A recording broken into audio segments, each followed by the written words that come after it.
बहुत पुरानी बात है। गौतम बुद्ध एक गांव में ठहरे हुए थे। वहां की एक महिला जिसका नाम गौतमी था, हाल ही में अपने इकलौते बच्चे को खो चुकी थी। बच्चा बीमार था और उसकी मृत्यु हो गई थी। मां का रो रो कर बुरा हाल था। वह अपने मरे हुए बच्चे को गोद में लिए हर वैद्य और साधु के पास जा रही थी। मेरा बच्चा मरा नहीं है, कोई इसे ठीक कर दो, कोई दवा दे दो। लोगों ने उसे समझाया, पर उसका मातृत्व शोक मानने को तैयार नहीं था। एक बूढ़े ने उसे कहा, अगर कोई इस बच्चे को जीवन दे सकता है तो वो केवल बुद्ध हैं। वे इस गांव के पास ठहरे हैं। गौतमी भागते हुए बुद्ध के पास पहुंची। वह उनके चरणों में गिर पड़ी और रोते हुए बोली, हे प्रभु, मेरा बच्चा मर गया है, कृपा करके इसे फिर से जीवित कर दीजिए, मैं आपकी भक्त बन जाऊंगी। बुद्ध ने उसकी आंखों में देखा, वहां गहरा शोक था और अज्ञान भी।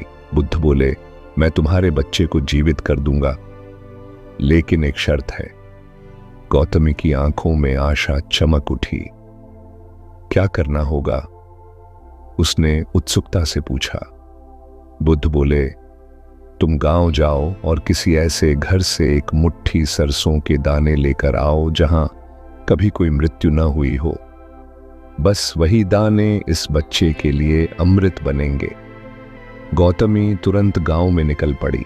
पहला घर उन्होंने सरसों मांगी।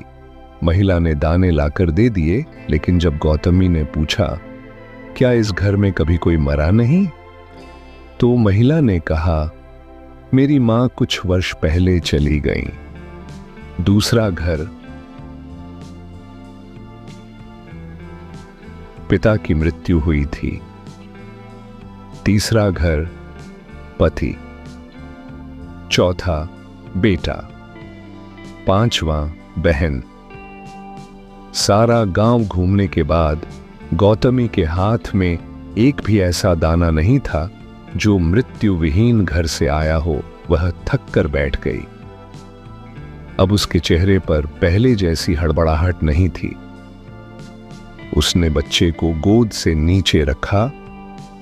उसकी आंखों से आंसू बहते रहे, लेकिन इस बार उनमें समझदारी की गहराई थी। हर इंसान जीवन में किसी न किसी दुख से गुजरता है, लेकिन जो व्यक्ति अपने दुख को सार्वभौमिक समझकर स्वीकार कर लेता है, वही अंदर से मजबूत और शांत बनता है।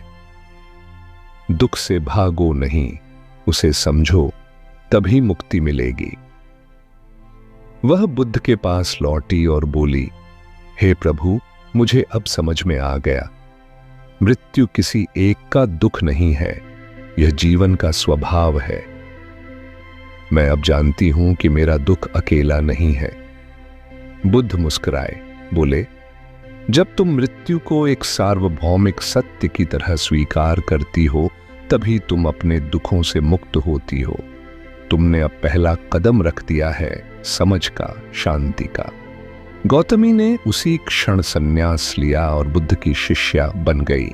दोस्तों, कहानी पसंद आई हो तो वीडियो को लाइक करें और सब्सक्राइब करें। धन्यवाद।